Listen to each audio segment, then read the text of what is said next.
It's 3 o'clock. Welcome, everyone. Welcome to those that have joined us from all over the world and all over the continent of Africa. Welcome. Thank you so much for joining us today. Thank you so much for joining us today. I hope we're all fine. My name is Lonwabo Patrick Kulati from Good Governance Africa. We are partnering with the African Center for the Study of the United States, which is based at Wits. And I'd like to welcome our colleagues from there and everyone else who's joining us from all over. As I said earlier on, I really think that we're going to have a great conversation today. The world is preparing for G20. And here on the African continent, we're also getting ourselves for that. And so today we're going to be looking at Africa in the G20, advancing solidarity, equality, and sustainability. But specifically today, this is the second information session leading us towards a conference that will be taking place. The conference is called Amplifying African Voices for Strategic Action. It will be held on the 25th to the 27th of November 2025, just after the G20, which is going to be held here by our governments. And so then ours, this one I'm talking about, which I'd like you to attend, register, and make sure that you participate leading up to it. So this particular session is one of the sessions leading up to that one, and it aims to unpack what African agency means in today's multipolar world. We live in a world that is multipolar, a world that is facing multiple shifting global geopolitical issues. And so the conference itself, the African Voices Conference for Strategic Action, will be focusing on advancing solidarity, equality, and sustainability, which is aligned to the G20 summit theme, which has been decided by South Africa. And the African Union, I think, is involved in that. Now, this virtual platform is designed to introduce one of the themes of, or the sub-themes of the conference. As I said, conceptualizing African agency in a shifting global order. And we want to explore how Africa can shape rather than simply respond to the global agenda. We don't want to be policy takers. We also want to be policy makers and policy shapers at this continent. As I said, my name is Lonwabo Patrick Kulati. I work at the Good Governance Africa, CEO of the Southern Africa Regional Office, which is based in Johannesburg, and I'll be moderating today. And I'm pleased to introduce our guests without further wasting time, who will explore a number of areas, including the economic, political, media, civil society dimensions of African agency. First one is Dr. Edward Kawesi. He's going to lead the conversation with his fiery points. The last time he was here, we were here. Indeed, he just he put fire, and everybody was excited about that. I'd like to welcome you, Dr. Edward Kawesi. He's a lecturer at the Department of Political Science and Public Administration at the Makerere University in Kampala. His research focus include regional integration and security in the Eastern Africa region.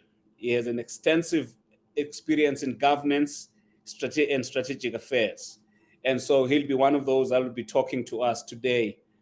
The second one is another Edward, Mr. Edward Teye Sapong, my colleague who's based out in Ghana, in our Ghana office. He's a research coordinator for Good Governance Africa, based in Ghana in our office there. His research expertise is in governance, economic policy, and African regional integration. He has contributed to multiple publications of Good Governance Africa and policy briefs on trade, investments, and debts, and things of that nature. Unfortunately, one of the other participants couldn't make it. An emergency happened. Mr. Kaya Koko, who's the journalist at News Africa, he can't make it. Unfortunately, something happened and he needed to attend to that. And so I just want to apologize on his behalf. We also have among us Dr. Onalina Selulwana. She is a leading expert on democracy, governance, and socio-political developments in the SADC region. She has extensive academic and policy contributions on civic participation in grassroots movements. She's going to be talking to us through on the issue of civil society democracy. Can I please ask my panelists to just reveal themselves so that the audience can see them? Just if you can just open your video so that people can see you. There, I can see Edward Sapong from Ghana. Welcome. Let me see if I can see another one of our colleagues. Is there anyone else that I'm missing from my colleagues who is here? Is it just Edward who's here so far? Is Dr. Kawesi here? I am also here. There you go. There you go, Doc.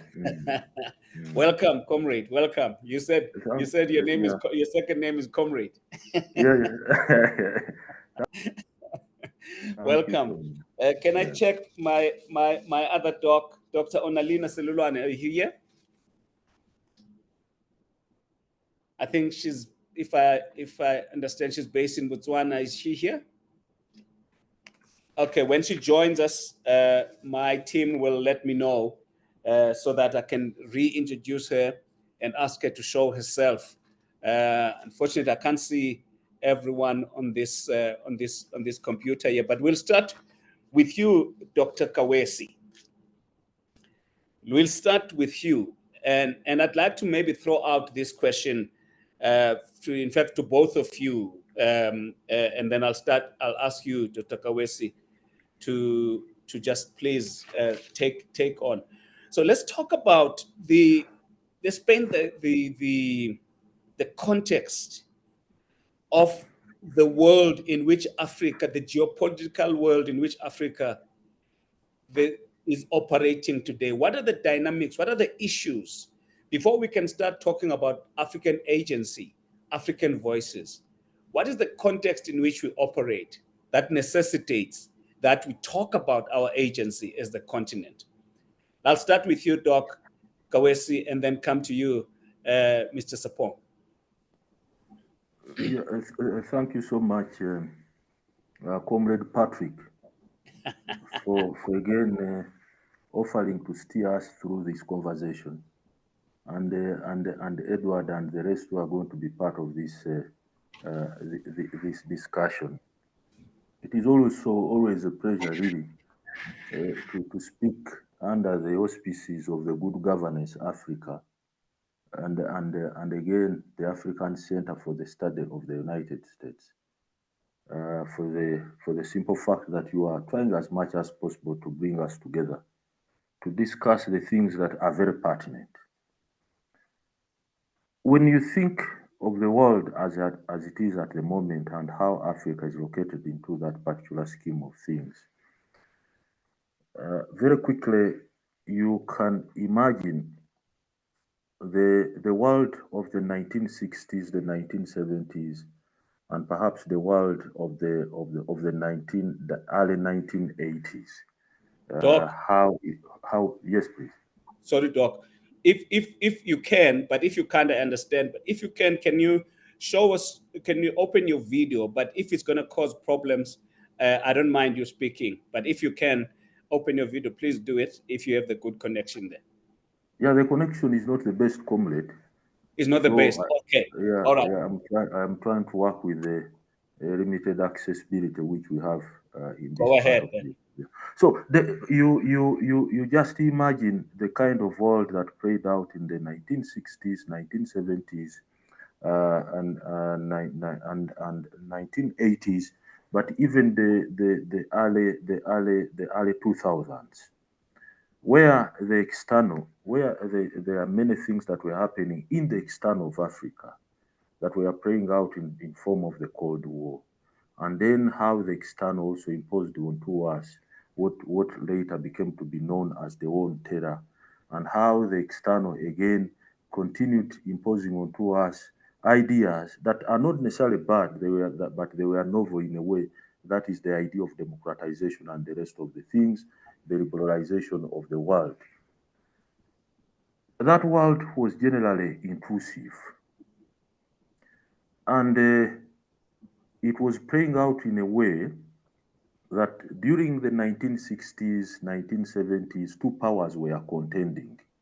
In others, we were having a bipolar kind of setting, the Mm. Soviet Union and then the United States, and the entire terrain of the West and how it was mobilized against the Soviet Union in what has been referred to as the Cold War. Somehow, we survived through that kind of world, but at a very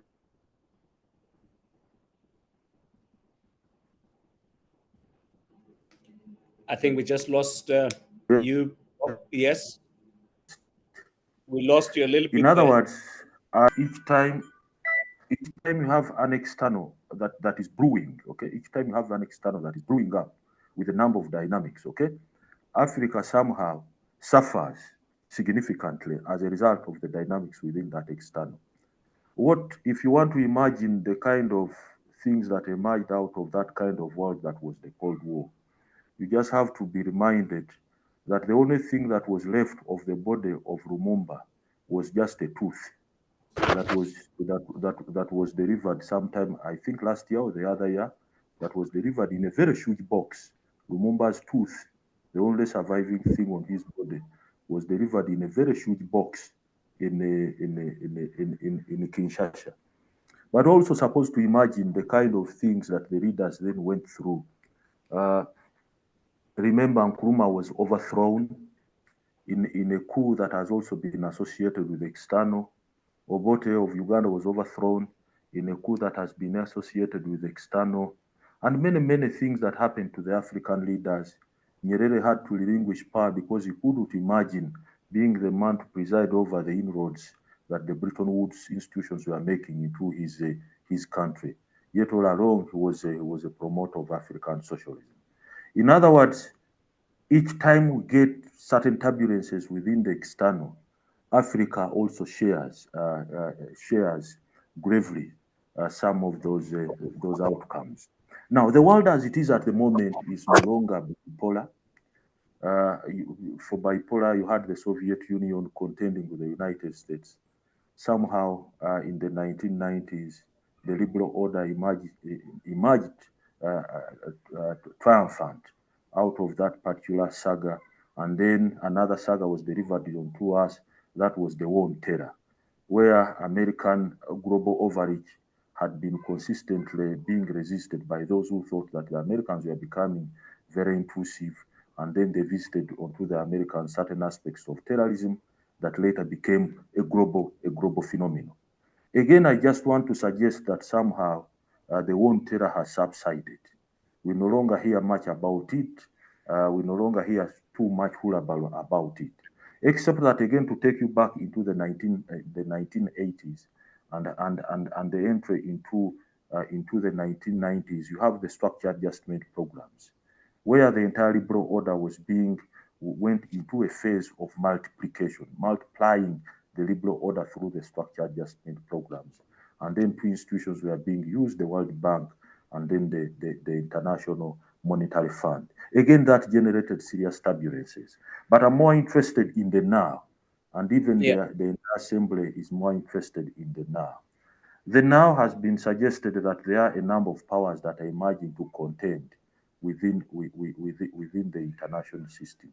Of course, I have reservations to the fact that multipolarity does not necessarily speak to our interests.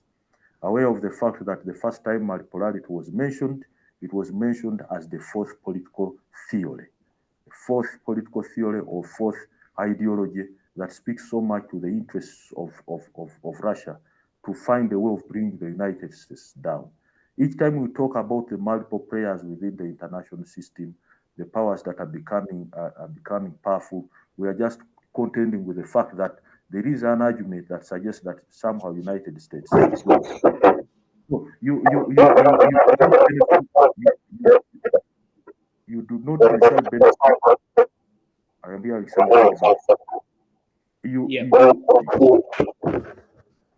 Go you ahead, do Bob. not necessarily benefit from that kind of discourse that argues that other powers are rising, therefore Africa should celebrate the other powers that are rising when you are not necessarily part of the powers that are rising. It is very counterproductive. As other powers are rising, you don't know what they are going to imagine of what you will become in the future. That is why the Berlin Conference that presided over the discussion of how Africa was going to be shared took place within a multipolar world order. For those of you who know history so well, different powers were contending and then they decided to share Africa. So multipolarity as it is at the moment, regardless of how one wants to look at it, it speaks to the fact that powers are emerging. Different sets of powers are emerging to compete for what the international system can offer. Interestingly, among the many things that the international system can offer is the fact that Africa can be shared again. If you look, if you look at the things that are unfolding in the Horn of Africa, even if we are to restrict ourselves to Somalia, in Somalia there are quite a number of powers that are contending for the control of the different spaces within Somalia. You talk of the Turkish, you talk of the Qatari, you talk of the Americans, you talk of the European Union, all powers that are emerging at the moment. You talk of the Chinese, you talk of the French. They are all trying to mobilize enough power within a single locality of the African continent, that is the Horn of Africa. At the Horn of Africa, you'll find, particularly in Djibouti, you find the military base of the Chinese sitting next to the military base of the Americans, the American base sitting next to the American base, rather to the military base of the French. The Turkish are also part of that saga. And then the Russians will also imagine how they can have a slice of the Horn of Africa by putting up a military base, their largest military base overseas at Port Sudan. And it has been said that the many things that happen in Sudan at the moment have much to do with the geopolitics, the geopolitics of the Horn of Africa. In other words, my suggestion is, as we zoom into the discussion of the African Agency, that unfortunately, the external, again, is becoming as intrusive as we are at the beginning of colonialism. The external is becoming as intrusive as it were in the 1990s. The external is becoming as intrusive as it were during the conquering of the Cape of Good Hope, during the conquering of many things that were sitting on international waters, but along the African side of the international localities. Should we celebrate that? No, except that now we are supposed to mobilize ourselves into a semblance of assertiveness. So that we can stand the external intrusion, we have to mobilize ourselves in much assertiveness so that we can stand strongly against the external intrusion that is in offing. And it is coming from different players that have become very powerful within the international system. Wow. Wow. Wow. Thank you so much, Prof, for sketching that contextual set of issues there. You took us down from sort of bipolar to unipolar to multipolar, but you're saying when this continent was carved up, it was the multipolar was taken, and then you said something which was quite interesting. Africa is or can be shared again. It looks like we are back. The question that we're trying to deal with in the context of this is there a way that Africa can be united and Africa can stand with one voice and to be able, in your word, Prof, to withstand all of these pressures that are coming through? Now, I'm going to ask that Edward Sapong come on board. I don't know if Dr. Selulwane has joined us already, but if you have, Doc, just let me see you. And someone said here, thank you very much, everyone, for Samtum from Uganda, from Guinea-Bissau. Thank you. Glad to be present. Can I just ask that there's a person who's Mashumu Navy Masemola, would you please just mute your device there, please? Because I think there's a bit of a noise that's coming through here. So now let me come back to Mr. Sapong. Your own thoughts briefly on what Prof said, or your own thoughts on the context in which Africa is now operating that necessitates that we become more serious about our agency. All right. Thank you, Patrick. And permit me to also use the word Comrade Edward, Senior Edward. Thank you. That word comrade here in South Africa is loaded with meaning. So. It's wonderful the way things work together for our good. Okay. To find another Edward on the other side, giving us so much insights into, and permit me also to stand on the protocols established by Comrade Edward on giving us the background to where we are coming from as a people of one destiny in Africa, and say that there are more reasons why we need to unite as Africans to move forward, because nobody is going to advocate for our interests going forward. And the reasons why we say this are more pertinent now than ever before. So we look at the increasing volatilities around the globe. Global landscape is marked by rising geopolitical tensions everywhere. Everybody is seeking for their own interest, not advocating for anybody's interest. But the ball game here is how powerful your voice is. And that is where the call for Africa's unity is apt. We need to stand together and move forward as one.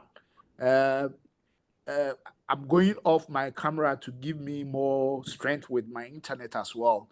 Yes. Okay. And shifting alliances. Current global dynamics is showing that more and more countries now want to put themselves together as one and use their power to more suppress and gain as much as possible from the other. So if I find a partner country that shares in my dreams and aspirations, whether acceptable by the majority on the global front or not, what matters is the power that we wield and how we can use it to our advantage. And that is the more reason why, as Africans, we have to also find commonalities amongst ourselves and stand together to also push our agenda. Then I talk also about the need for us to leverage on our economic strength. We have to be deliberate. We have to quantify what we have, put value on the systems that we have, on the economic systems that we have, and we have to package it as we want the world to see it, to give us that platform to also negotiate on the global front. So the economic power, nobody will hand it over to us, but we have to identify the strength in our individual country strengths and put them together as a continent and push it to leverage on the strength as a continent. Then with Comrade Edward mentioned the fact that the rest are discussing how they will share Africa. And definitely so, because Africa is so much endowed with resources. But as to how we have managed the resources over centuries of exploitation, we cannot not even bring it to the global stage for discussion.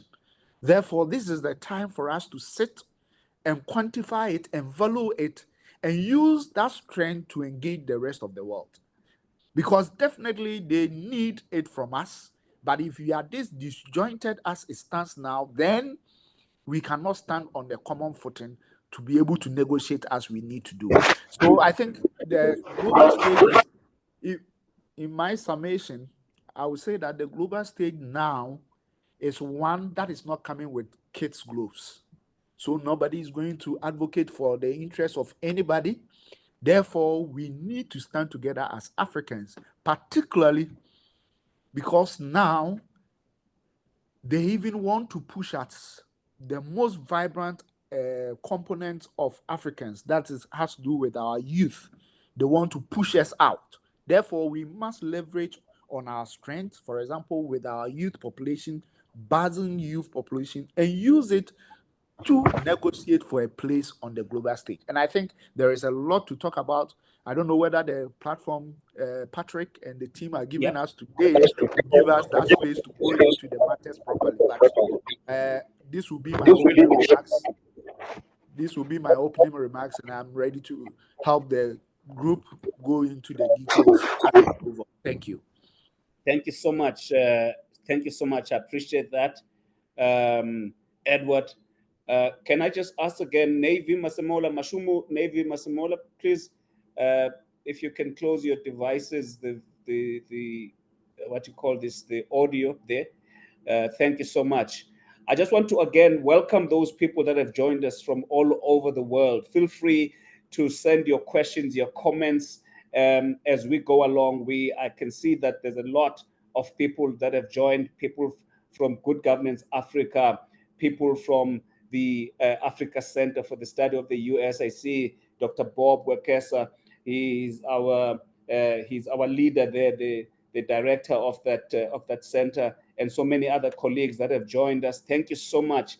I can't identify you, all of you, by where you're coming from, but so far we've just set the scene that necessitates that Africa's voices need to be heard. Edward was saying how powerful your voice is will determine your future. And he talks about no one is going to advocate for us. And so that leads us nicely into the question of the day. How do we define, Dr. Kawesi, how do we define African agency? What do we mean by it? And what issues impact on this issue of African agency? Dr. Kawesi, are you there? Yeah, thank you so much, Comrade Patrick. Yes, sir. The question of the African agency is a broad one, and I'm just going to put it in a very simple measure, so that Yes. the assembly can benefit in as much as possible. So when we think of the African agency, we are referring to all the attempts that are aimed at enabling the Africans to become formidable in the world. So two things are very critical. The Africans, the processes to enable them to become formidable in the world. And there are two things that are critical to the African agency.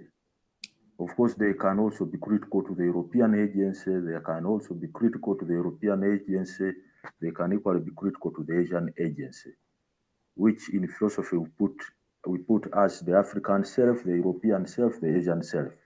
But now I'm more interested in the African self, thus the African agency. So to the African agency, which I've said it refers to all processes that are aimed at making sure that Africa becomes formidable in the world.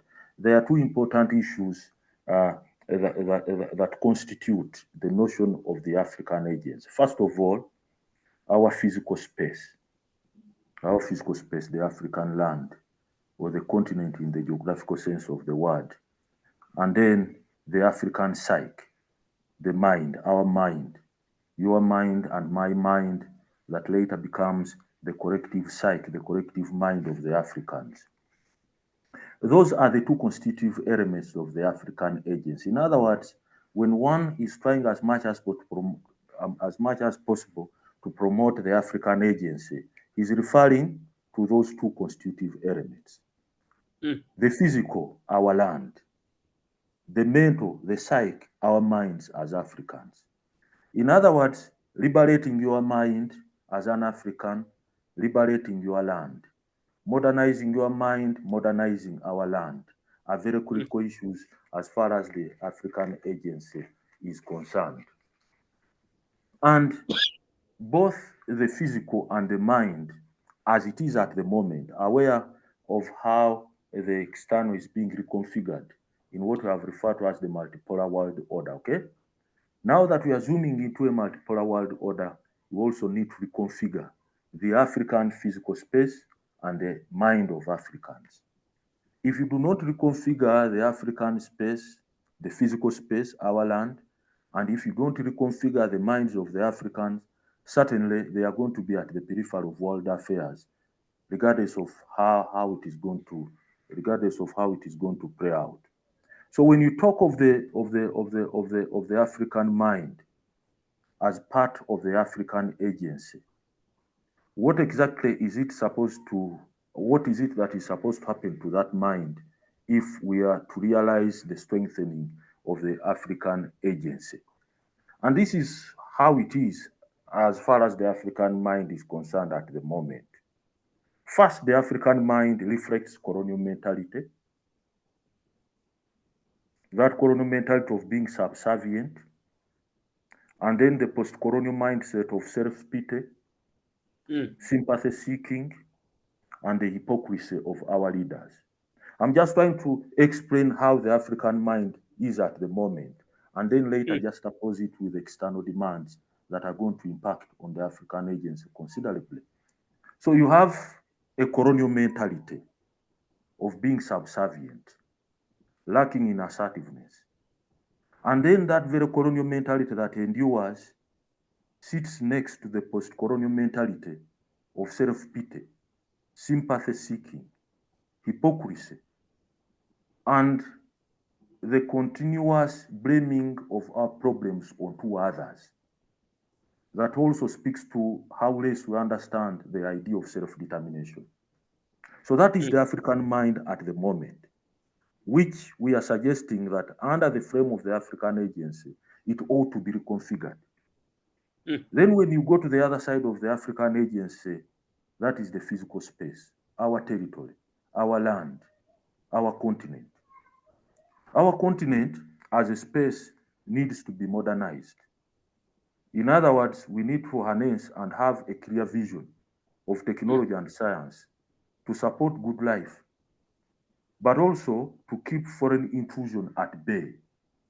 It is only technology, it is only modernization in science and other ways of life that can give you the power to keep foreign intrusion at bay. Because as others progress in terms of technology, they imagine the fortunes that that technology can offer. In other, the invention of the steam engine, the invention of the steam engine enabled the Europeans to conquer many lands. In other, technology catapulted them into influence within the international system. So you cannot say that you are going to be assertive. You cannot say that you are going to compete. You cannot say that you are going to protect your land when you are not harnessing, you don't have a clear vision of technology and science. That is how societies become progressive. That is how societies are enabled to keep at bay all those that are externally intrusive. So where you lack on a clear vision of science and technology, others that have a clear understanding and a clear harnessing of science and technology will imagine how they can conquer you. So when you look at the question of multipolarity vis-a-vis the African agency, you clearly see that it is those that have harnessed their technology that are now extending their tentacles into Africa. As China is harnessing its science and technology, Again, it juxtaposes that with a foreign policy that points at inclusion, not philanthropy. The Silk and Belt Initiative. How do we enter into other lands that lack technology, that cannot stand against our intrusion, so that we can harness better our progress as Chinese? How do we enter into other lands, we as the Americans, with our technology and science, so that we can broaden our horizons, using those that do not necessarily have the higher vision of science and technology? So when we talk of the African agency in that matter, we are just reminding and inviting everybody to be part of the journey of understanding what we are at the moment and how we can embark on our emancipation as Africans so that our voice can become formidable within the international system. And I've suggested there is no shortcut to that. And Africans should not be deceived that you can go into the aspects of your history that were once powerful. You cannot go into the narratives of return that the first man that has ever walked planet Earth began from Africa. You cannot go into the narratives of return to say the first aspects of architecture you see emerged from Africa. You cannot go into those narratives of return. All societies have had their history, the history of progress. The Iranian civilization at a certain point was among the major civilizations of the world. Now they are trying to reconfigure it. That is how they steadily managed to stand firmly against the intrusion that was being visited onto them by the Jews and the West generally. In other, their technology and the vision of science was absorbing them at that particular moment of tension. But Africans are not looking in that direction, unfortunately. And that is how we are suggesting that going forward, we have to interrogate the notion of the African agency and how best we can empower the African self, how best we can strengthen our physical standing as a continent, how best can we revolutionize the minds of our people that are stuck in colonial mentalities and post-colonial mentalities of sympathy seeking, blaming others for your problems that does not indicate progress. All societies at a certain point suffered aspects of inclusion. We are not the first. And because we are not the first, we can now go and pick how did others become determined to be what they are at the moment. In the 1970s, China was struggling more than we are struggling during that period in a remove.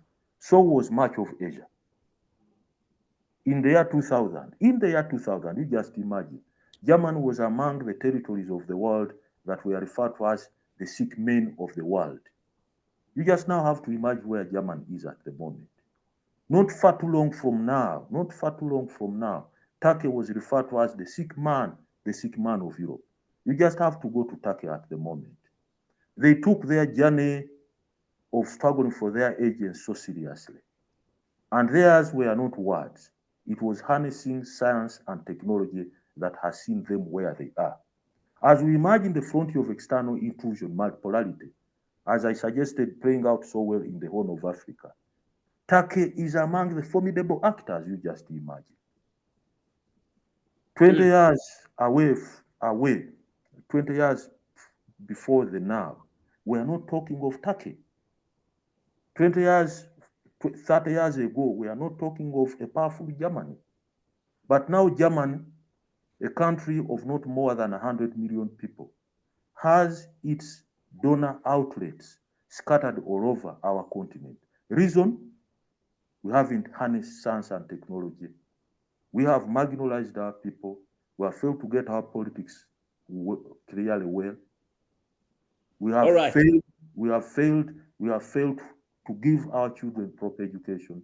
And then after failing those, we go the other side and say, oh, it is the external that is undermining our progress. The journey of strengthening the African agency, the liberation and self-determination of our people, the strengthening of our physical space lies with us. And the better we understand what we need to do, that we shall see the light of the day. I just want to leave it at that, so that Edward can use that as a springboard.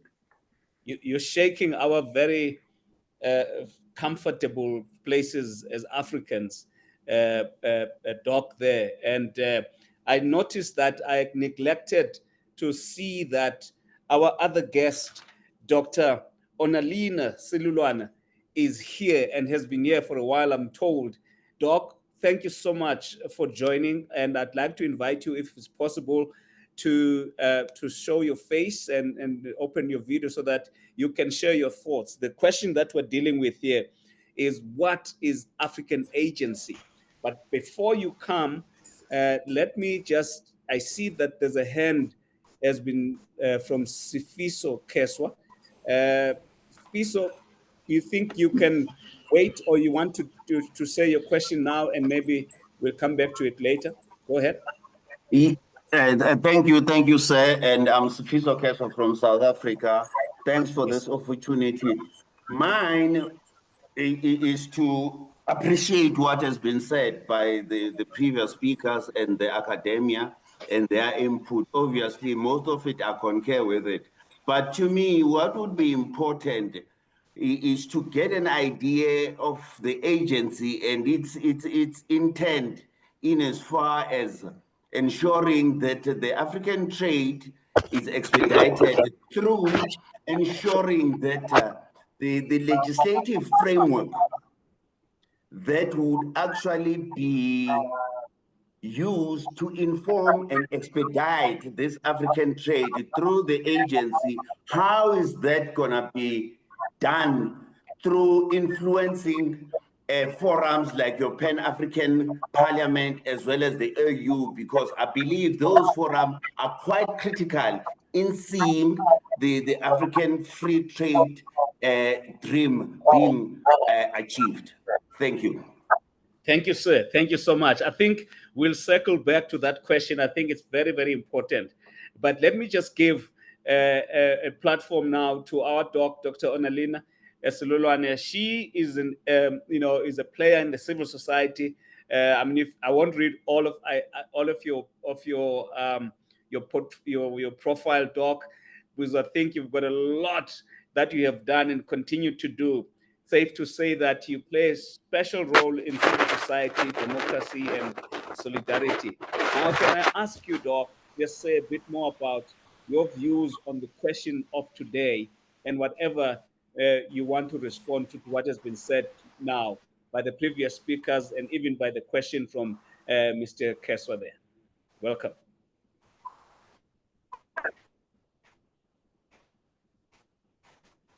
If your connectivity is a problem, you can switch off the video. At least we have seen you. Doc, go ahead.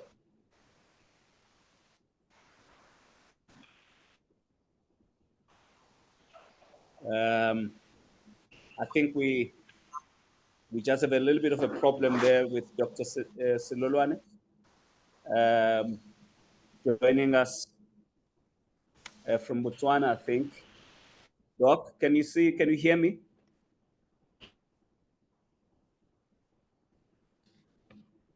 All right. Whilst we're trying to get Dr. Silulwane sorted from the technological point of view, I think Dr. Kawesi talked about a lot of issues, and I want to ask now Edward Sabong to comment on this. Doc, you were talking about the physical space as an aspect of African agency, meaning the land. You were talking about the African psyche, meaning the mind of Africans. There are so many issues that you mentioned there. You talked about the colonial attitude, in other words, of subservience, and the post-colonial of self-pity. You challenging Africans to stand on their own and not relying. Edward Sapong, do you want to come on at this point and make your own comments to what has been said so far, whilst I'm trying to get Dr. Onalin to join us? Patrick, thank you. Honestly, listening to Comrade Edward, I felt like going back to the first degree and sitting in a lecture hall, and the whole day I can imagine myself not getting tired. It was that good. It was that good. All right. So thanks a lot. I think he touched on very critical points, and there is no point denying that we have been sleeping for a long time. The African Agency, I look at it as a deliberate plot. Let me say it. We must be deliberately plotting on how we want the world to see us and how we want the world to take us. Whether the world will take us seriously or Can I not. start with correcting my name? It's Ona there. I don't know why. I'm seeing myself hear me. What's wrong? Because I can hear you.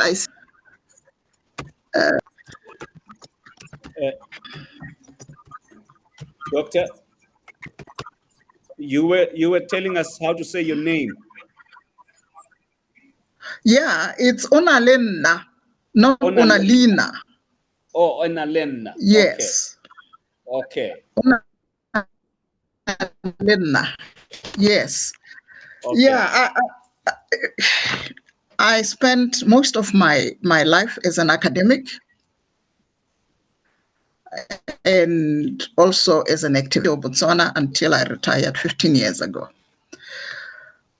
I would like to turn the discourse on its head. There is always an assumption that somehow we must fit in a world that is only interested in our resources and voice. Why must we? Why must we try to compete with people who have big voices and big guns? We have been this.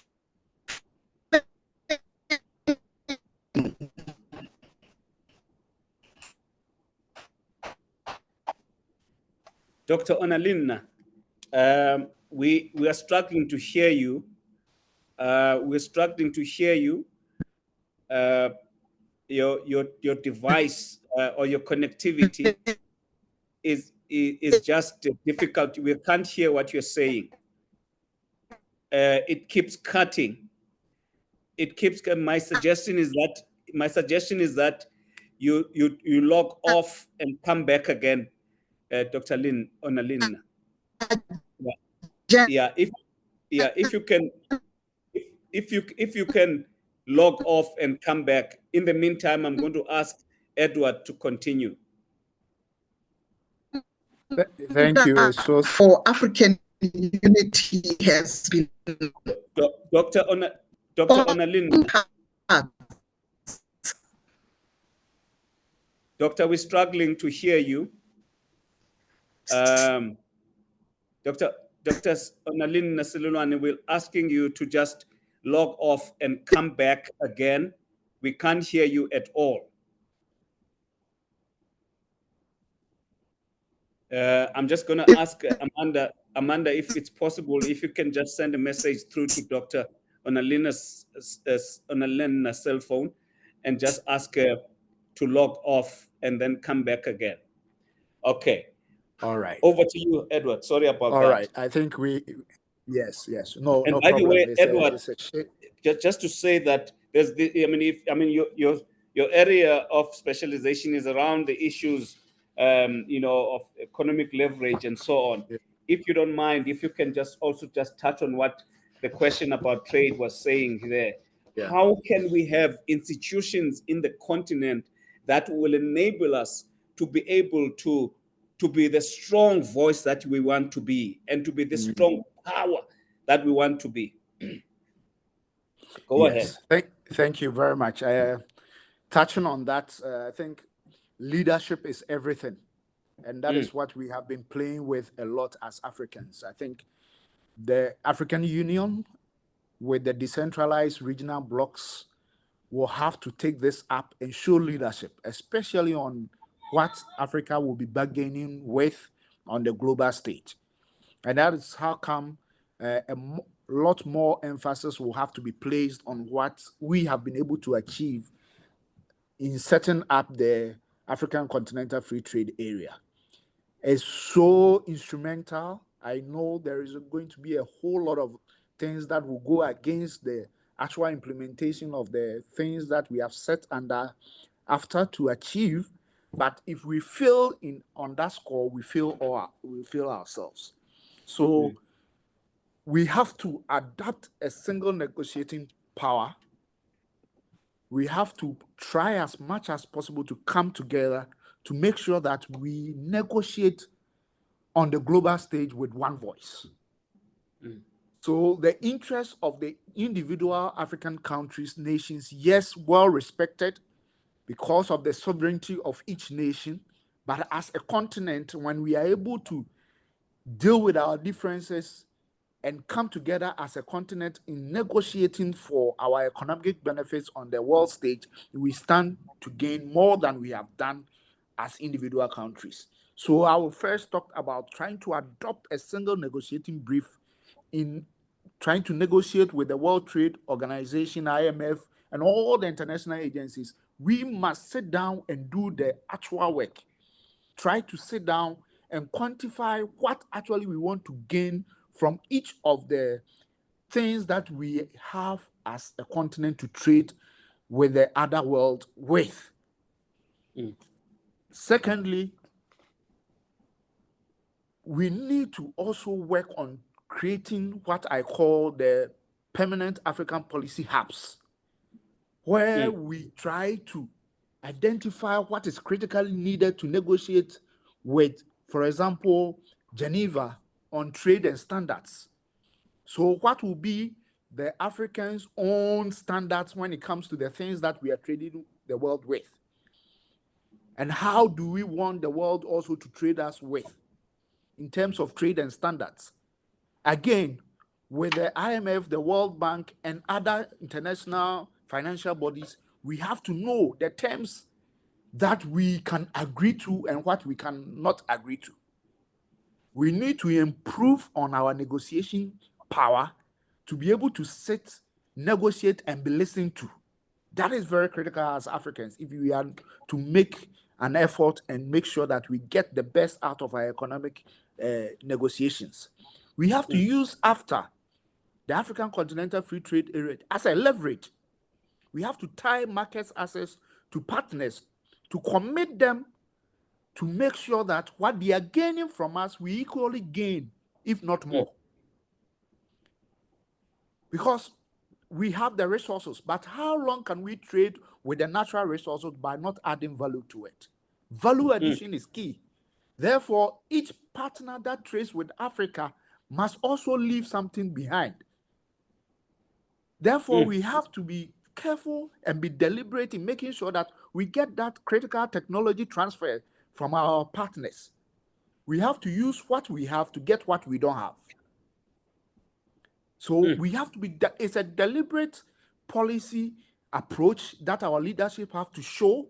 We have to go to the table and we have to show our strength in negotiating all these terms. We have to sit down, I think we have to sit down as Africa and do the hard work. Why do I say this?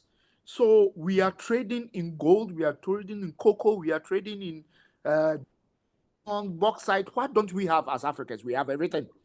Ghana, where I sit, tells me that Africa has everything. But what at all do we put in the text? In giving the world these resources, what do we want Africa to take back? We have to write all this in text and submit them for negotiations. We shouldn't sit for a non-cocoa producing nation to determine the benefits of a cocoa growing country. No, at that table where we decide how much the world will buy cocoa and everything, Africa must be on that table.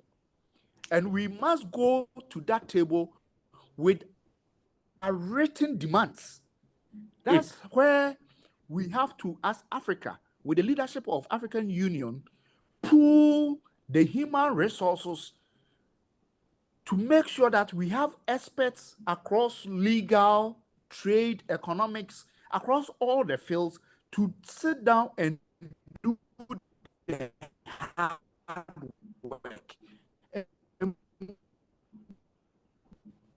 We're losing you there. What Africa actually demands in international trade on paper, and use this in institutions. This must be done. I mean, what we get when we are the actual producers of those resources.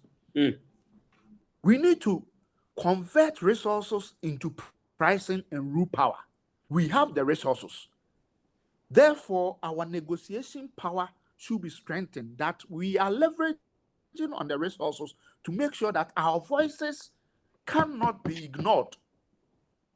We have to make sure that if indeed over centuries of exporting raw materials has not given any significant benefit to our nations, then as a united front, we have to be able to sit down and document processes that will be agreed by all nations, that we are not pushing out our resources in their raw forms. We are going to put in the hard work and process resources to the first, second stage before they can leave the shores of Africa. That gives us that power to negotiate for better returns on our resources. We have to also be interested in putting together our own standards. Washington should not be deciding the standards for which they will put on our raw materials when we are the ones generating the raw materials. So the hard work has to be done. We have to put the standards down. We have to set our quotas. We have to fund delegates to the international platforms. We have to send delegates to the international organization, for example, for standardization, ISO. We have to send delegates to IEC. We have to send delegates to all the platforms that decide how international trade is done. And our delegates must be top-notch. And I believe that Africans, we have top-notch experts everywhere. Listen to Comrade Edward speak right now. Who tells me then Africa doesn't have the salt to sit on the table and be part of the decision-making? So we must sit down and put down the hard work, put the experts to the work, and make sure that they have the written requests of Africa before we go to the decision table. And we must sponsor our own people to go there. And one last thing before I touch down. Colleague Africans and all good-meaning people for the good of Africa. We cannot engage the world when the fundamental infrastructure that supports the system, I talk about the IT, the technology, and everything is being funded by a third party. A lot of African institutions do not sacrifice their own resources to build the base. Therefore, a lot of the base at the end are in the control of the third world. And that is detrimental to our cause. And we have to make sure that the bases that support our negotiation power are built with our own resources, and we can own those bases. I end my submission here. Thank you. Wow, thank you so much. Oh, there's a lot to tease out from what is being said here. I think we are going to go back to Dr. Silulwana just now. But before we do that, I just want to ask those that are watching and listening, if you don't mind just typing from where you are joining us from so that we know in briefly. So I see Habiba Makona or Matona, sorry to butcher your surname, says, we are fighting the world for resources that belong to us. That is where her conversation was heading. I think she's talking about the direction that Dr. Silulwana was taking, because she was saying we must not fit in with the world that is only interested in our raw materials. I think you're right there. And then, okay, see people joining from South Africa, Pretoria. Please keep those going. Now, Edward Sapong, when he was talking, and I want us to segue to our second question, and I'll come to you now, Dr. Silulwana, which is the fact that he kept talking about the issue of leadership. negotiating power, for example, value addition, no longer just exporting raw materials, our own standards. And he kept talking about organizations like the AU and so on. Now, can I just ask this question? The AU, 75% of its budget, according to the Institute of Security Studies, a report of 2021, comes from the EU or from external sources. The member countries do not pay their subscription fees at the AU. And you are here talking about strengthening our voice and power. How is it possible for us to do that when we are funded by the EU and other international institutions, the UN and so on? So the question that is very important is then, what institutional reforms and governance systems and structures need to happen on the continent so that we can be able to speak and have this agency as the continent? Dr. Silulwan, let me come back to you at this point, and then I'll go to Dr. Kawesi afterwards. Can you hear me this time? There you go. That's much better, Doc. You can hear me, right? Yes. You know, the idea of African unity has been on the cards for 62 years. Sure. And I haven't heard any of my colleagues saying what has been wrong with how Africa has tried to unite. You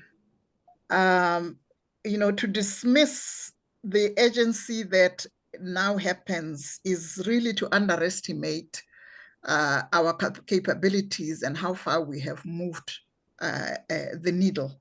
I'm speaking both as somebody who has been very much in the academia, fighting for academic freedom, fighting for rights there, the freedom to generate knowledge that speaks to the African condition from an African perspective.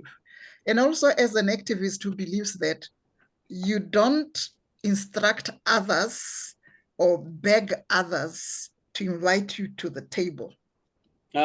Set up your own table, your own terms. We have allowed politicians, because remember when the the OAU, which is now the African Unity, was formed, there was a belief that if you seek first the political freedom, everything else will sort itself. But here is our conundrum. We are the most divided continent. So many countries in one landmass, and every other Jack and Jill has an African policy, a way of dealing with our resources and our politicians.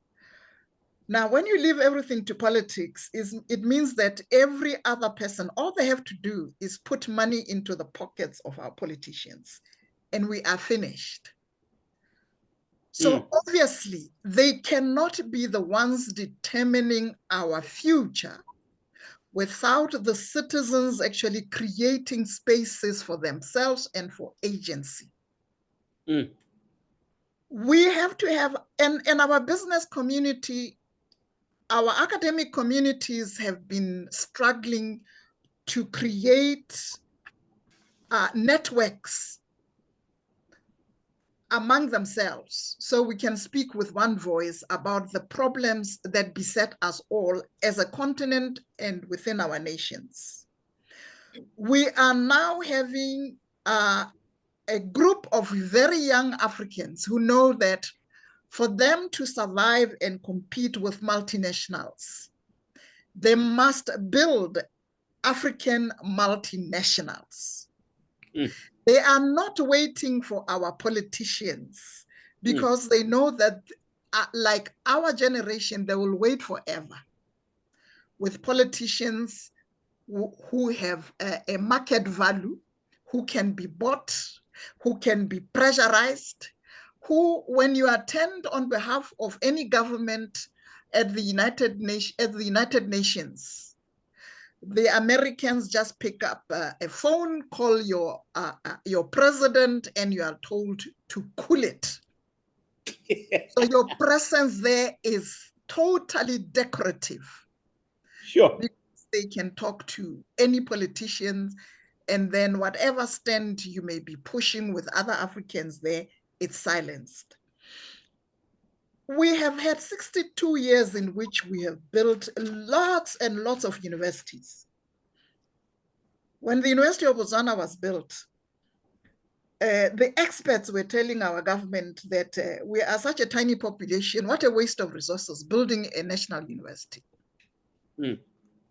Since I started teaching at that university, and right up to the time when I took early retirement, there were far too many students chasing after limited resources, limited classrooms, limited everything. So when we talk of agency, the first agency has to be that we speak to ourselves as Africans, business to business, academia to academia, NGO to NGO, all of them Africans, and not leave it to our governments. We should be able to leverage our voting capacity and our capacity to create wealth to make demands on our governments so we win them. I mean, they are used to sucking from the breast of others.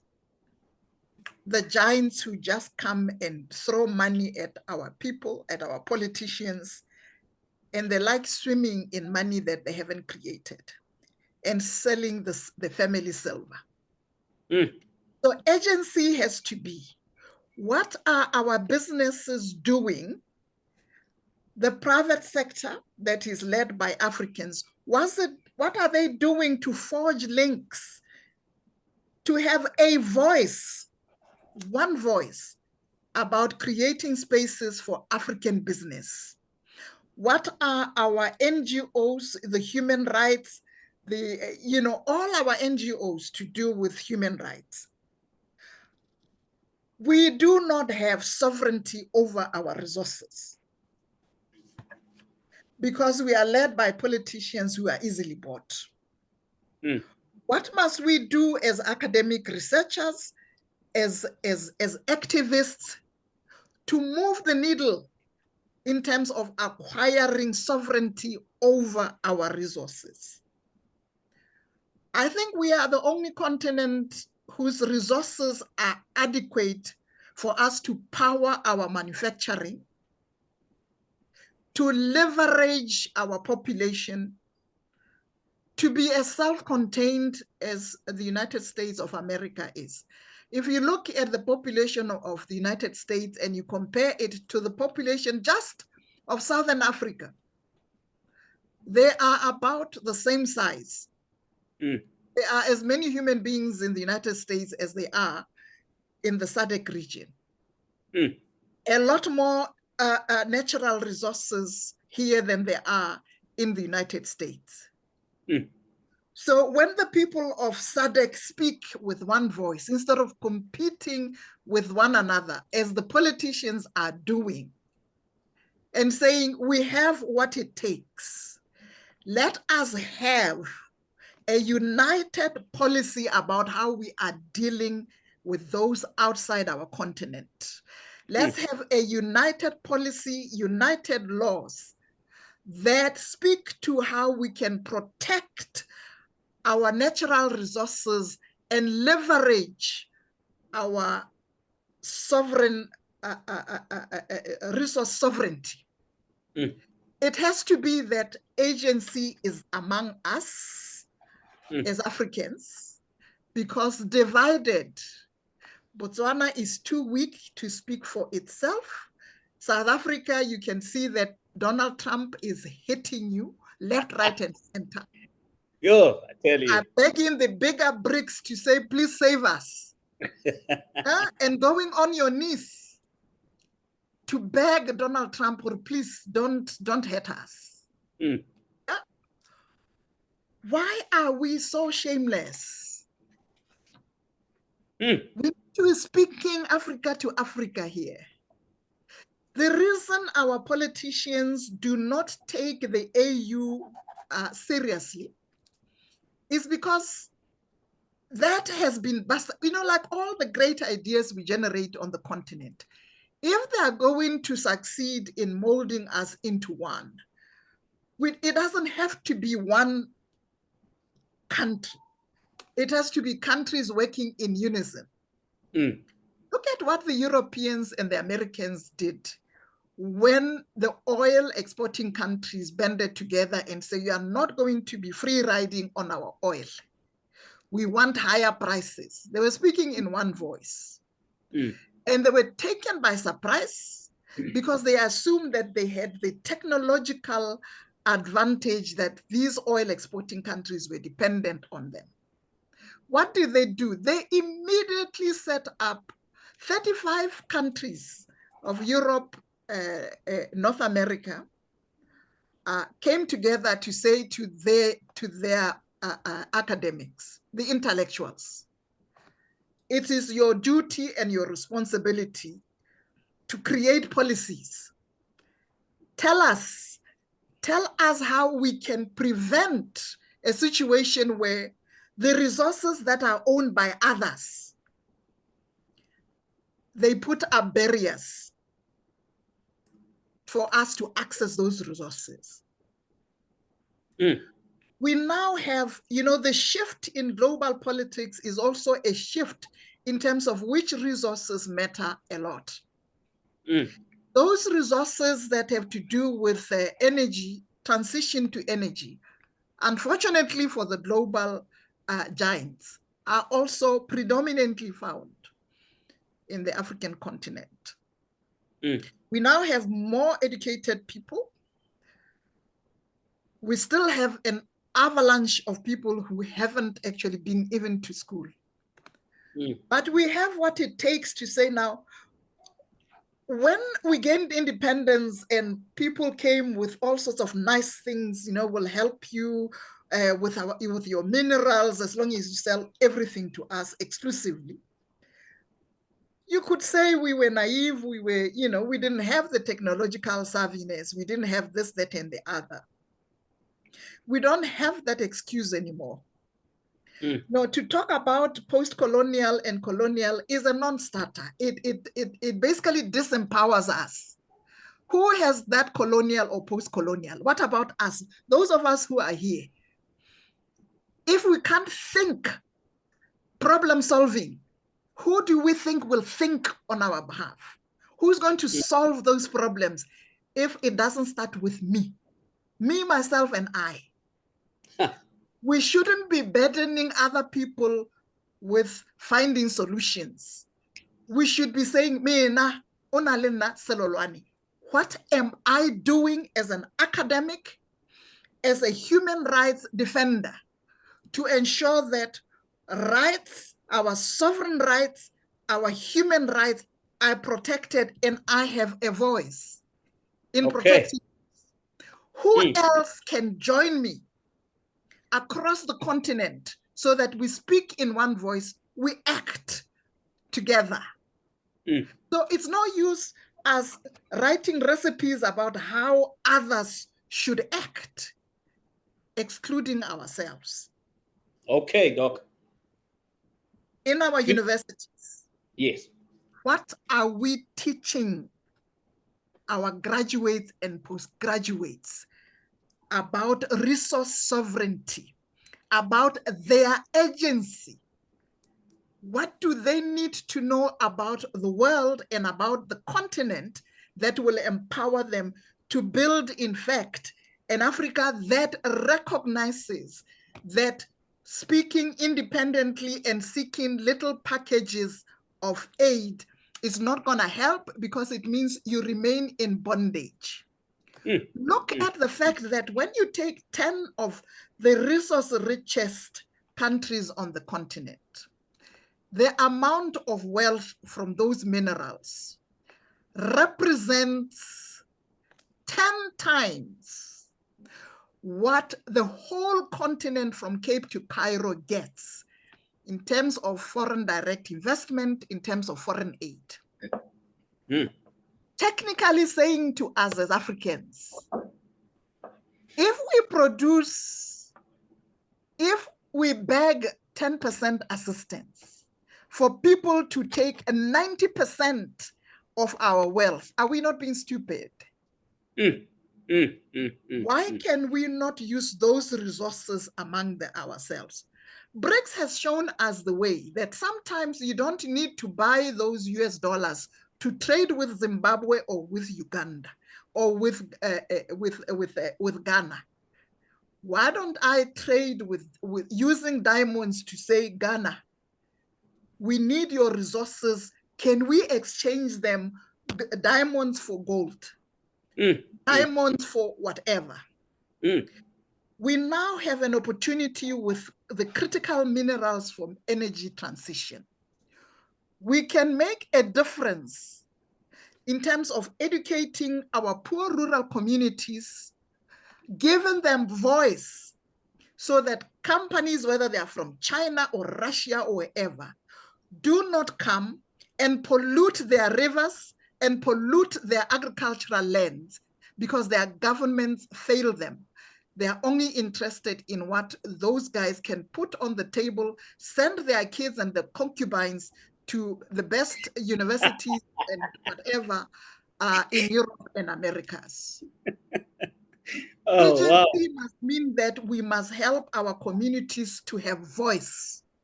Okay. Doc, we'll come back to you. We'll come back to you.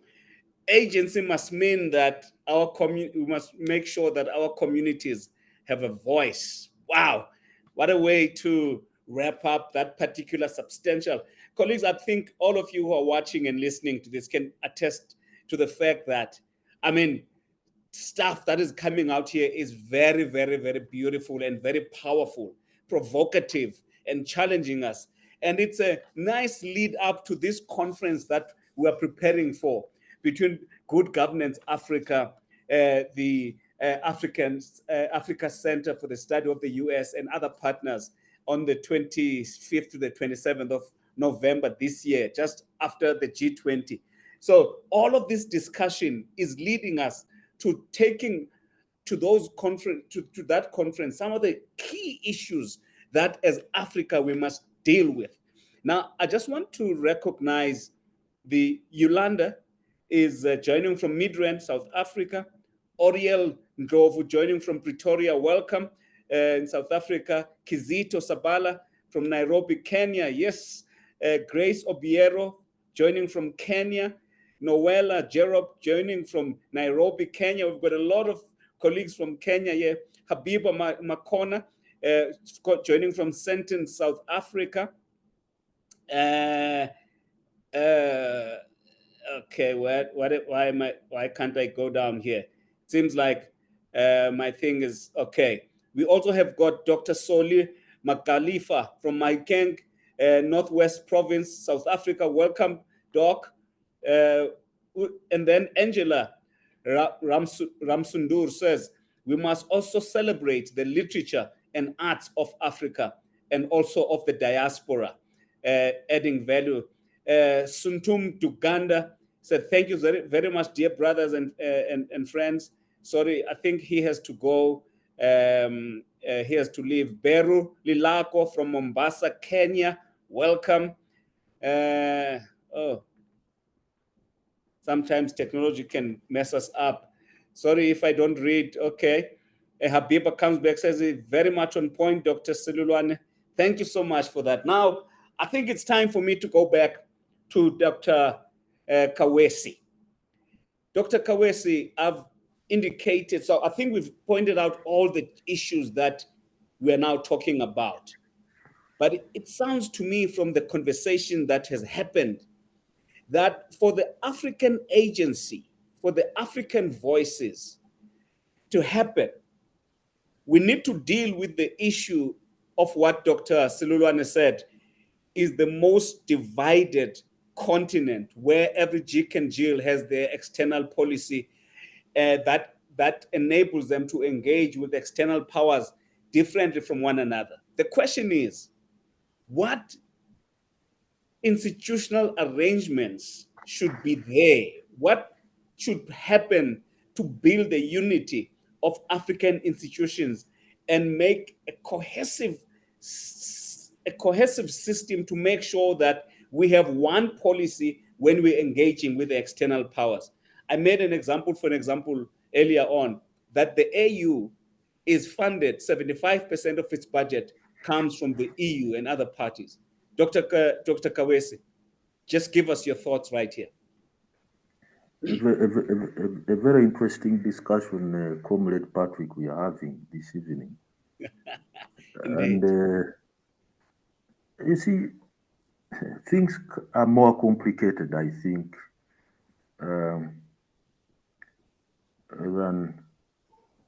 than what words may point out or what words may suggest. When President Museveni, the president of Uganda, came to power in 1986, okay, he was an enthusiast. He was an enthusiast of African self-determination, and that is how he suggested that we can do better trade with Tanzania. And the first aspect of the better trade which he mooted was that Tanzania has the transformers which we need, transformers for electricity, and that we have the beans which the Tanzanians critically need, okay? And the maize that the Tanzanians critically needed at that point in the move. So his suggestion was Tanzania can give us the transformers, we can give them the beans and the other cereals, to clearly indicate to him that things can be very complicated in the international system. Americans moved in a little bit further and gave the Tanzanians all the cereals which they needed. So Museveni's plan of better trade collapsed like a house of cards. What we really have to appreciate is the fact that politicians are our problems, but they're also part of our solutions. You can't imagine a situation where we can all be in an activity that is not organized by the institutions of the state. That is to suggest that we should go into the realms of the difficult, that is anarchy. I just want to suggest that there are many things which we can imagine as far as the institutional frameworks to enable the African agencies concerned. There are many reforms in governance which we can imagine, but there are also the realities which we are supposed to grapple with, so that we can speak to the reality of a typical African state as it is located within the international system. Even if we are to reduce the discussion to just one entity, that is the African Union, which many people have been praising as an institution that seems to be pointing in the right direction of the African agency and the many things which it promises. Let me map out the institutional dynamics that play out within the African Union, and the same institutional dynamics can play out in South Africa, not South Africa as such, can play out in Uganda, can play out in Kenya, can play out in Cape Verde. There are three important actors as far as the African institutional framework is concerned, particularly when we are speaking about Africa of the Sub-Sahara. You have the donors as a very important institution. You have the political elites as a very important institution. You have the citizens that ought to be a very important institution. In others, all those actors point to the fact that they should be thought of as very important institutions if you are to speak to the realities of Africa as they are at the moment. The problem of African agents.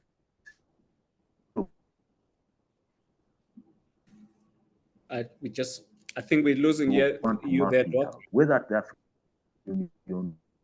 Can you take a step back where you started to say the problem? The level of just a single Uganda. Dr. Kawesi, the problem of the extent to which. Can you now hear me? Yes, you can. Can you just backtrack a little bit, a few sentences down? I am saying that for one to discuss well the Yeah. institutional frames, the institutional reforms, the institutional frameworks that can be imagined as far as the empowering of the African agency is concerned. One also is supposed to appreciate the fact that there are three important actors as far as the African institutions are concerned. Even if we are to reduce your discussion to a single African state such as Uganda or Kenya, they are the donors, there are the political elites, they are the citizens. All those are critical as far as the institutional framework of the African agency are concerned. And I'm saying that the problem of the African agency lies in the extent to which the interests of those different actors, the donors, the political elites, the citizens, play out within a single fold of the African Union, a single fold of the Ugandan state, a single fold of the Kenyan state. The donors have what they desire, and we just have to appreciate the fact that the reality speaks to the imperative of the donor community to the African self as it is at the moment. We can only struggle to get out of that, but that is how it is playing out it is playing out at the moment. The budget of the government of Uganda, 70% of it is mobilized from the donors and the loaning agencies. So you have the donors as an institution, you have the political elites as an institution, you have the citizens as an institution. The donors have what they desire. The political elites have what they prefer. The citizens have what they consider to be urgent. But all those are supposed to be realized within a single fold of the African Union, within a single fold of an African state such as Uganda. So there are a number of interests that are at play. The interests of the donors, the interests of the political elites, the interests of the citizens. So all the institutions for the promotion of the African agency are entangled in the confusion over the different and sometimes conflicting interests of those actors. The political elites have their interests, the citizens have their interests as they have been put across by Mama Sororwane. The donors have their interests. And then you ask, what kind of reforms can you have, okay, to harmonize all those interests so that the African agency can be realized? So when you think of how all those interests play out, they translate into confusion. Look at the African Union and the many things which it's supposed to do as an institution of African agency. When the decision is on how to go about the crisis in Somalia, okay? The donors will say, we want you to pursue it from this direction.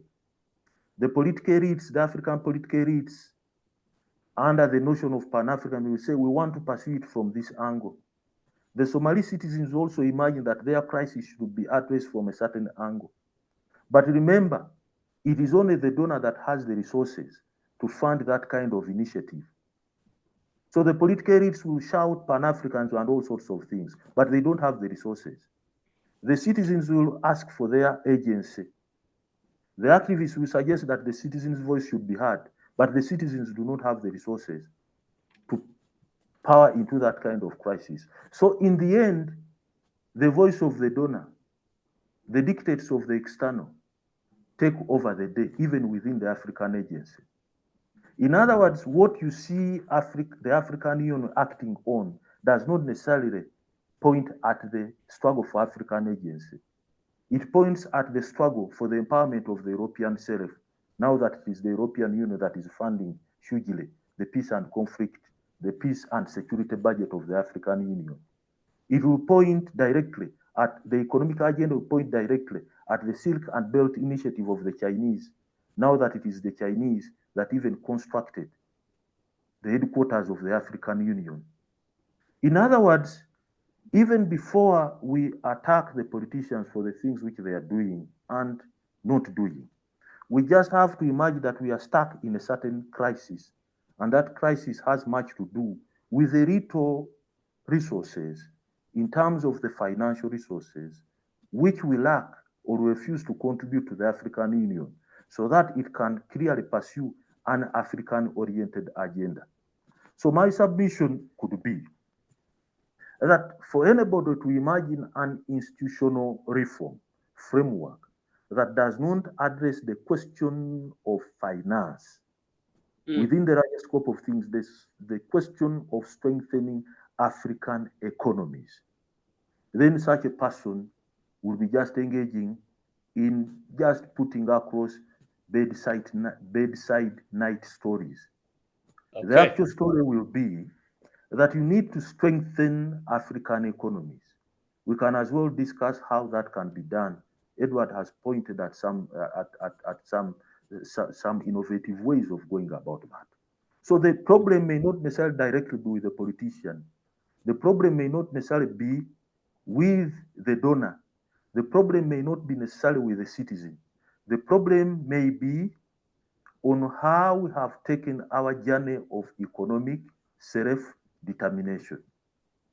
The journey of empowerment in the modern world depends on what you have in the pocket, so that you can assert yourself by footing your bills.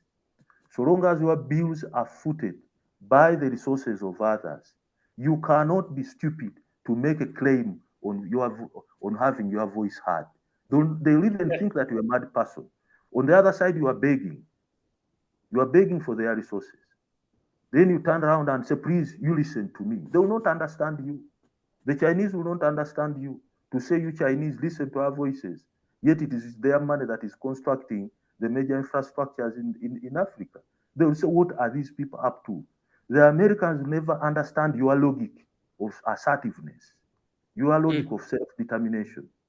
Yet in actual sense, 70% of your budget is being beefed up by their resources.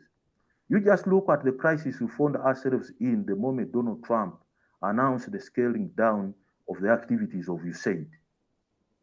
Just a single donor announced that, please, this is our money. We are taking it back so that we can put it to better use. Then we turned around and said, oh, the Americans are very bad.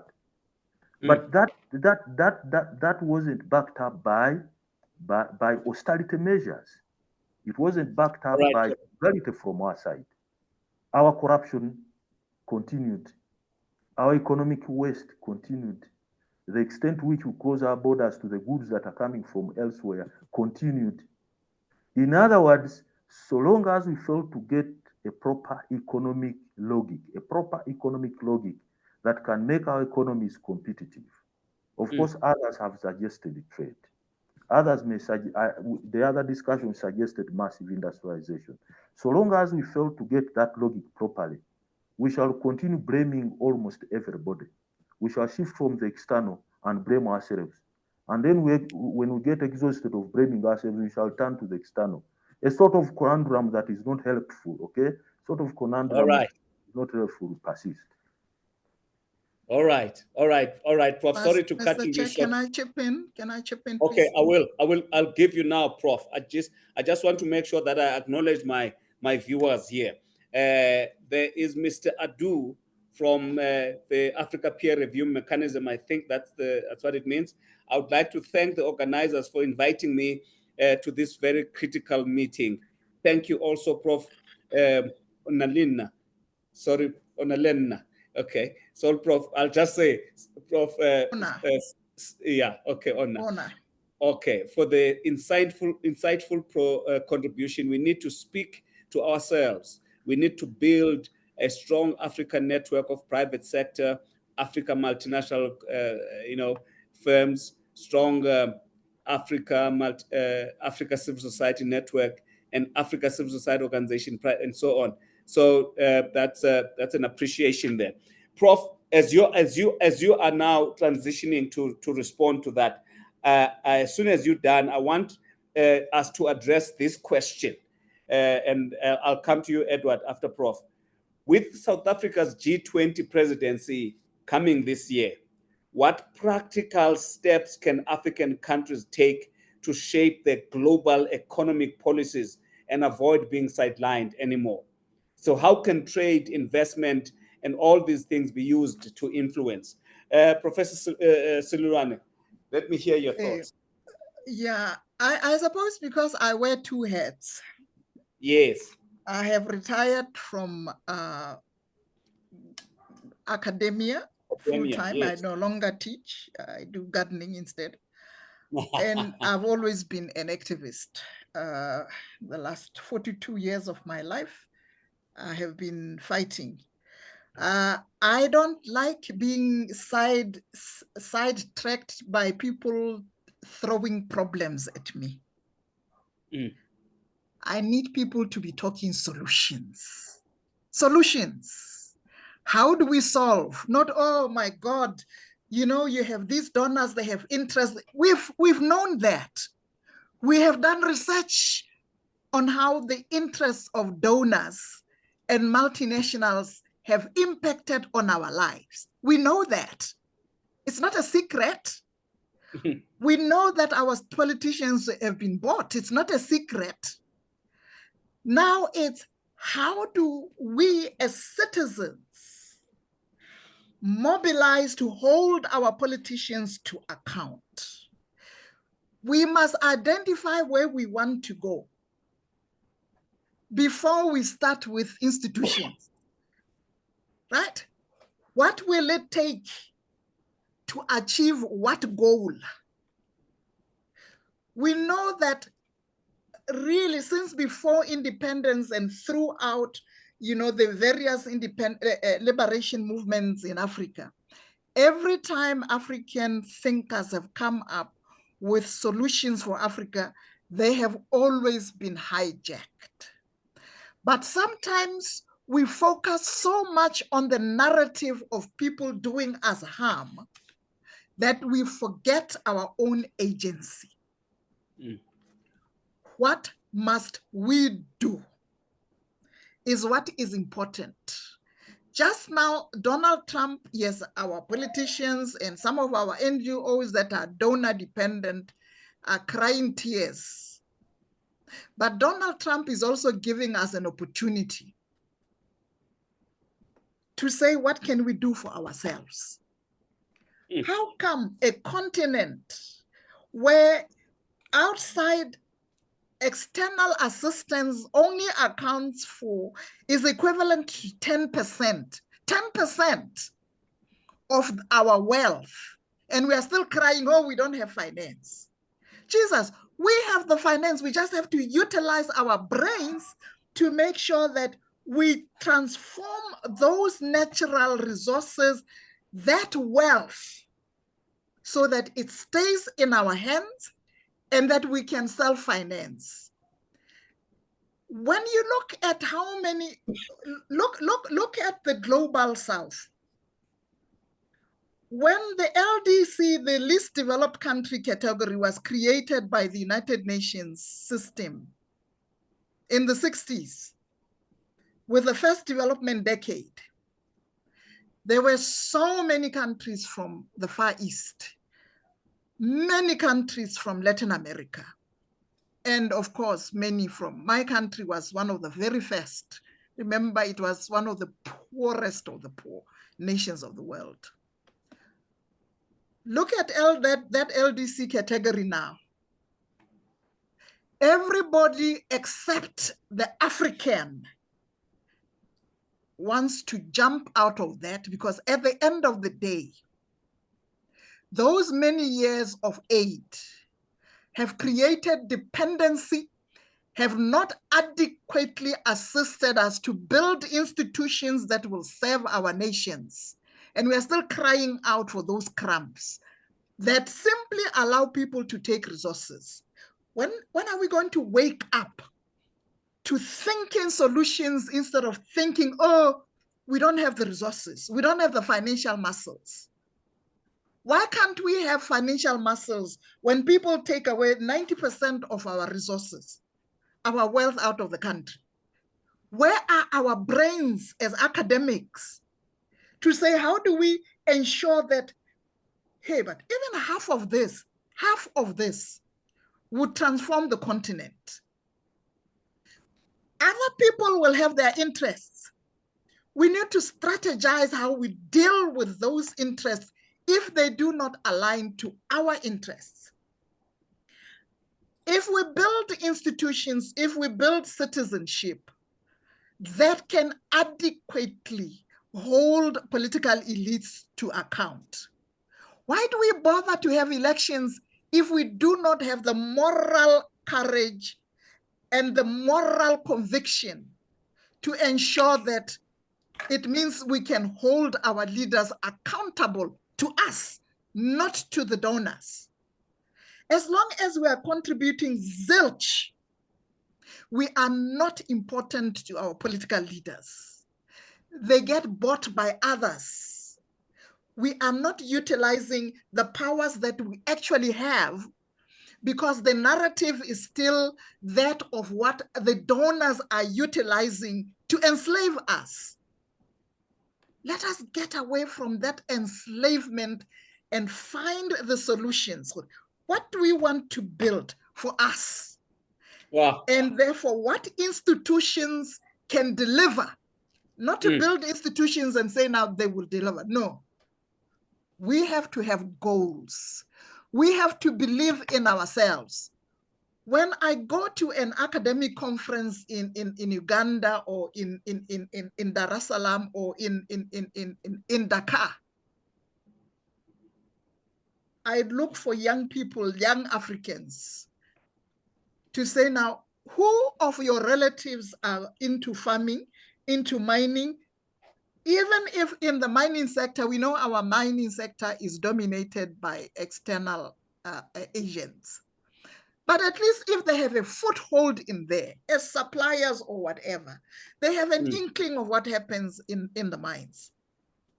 To say to them, let's start building, let us start building. Let me link you to other young Africans who have a passion to build African multinationals. I'm not a business person.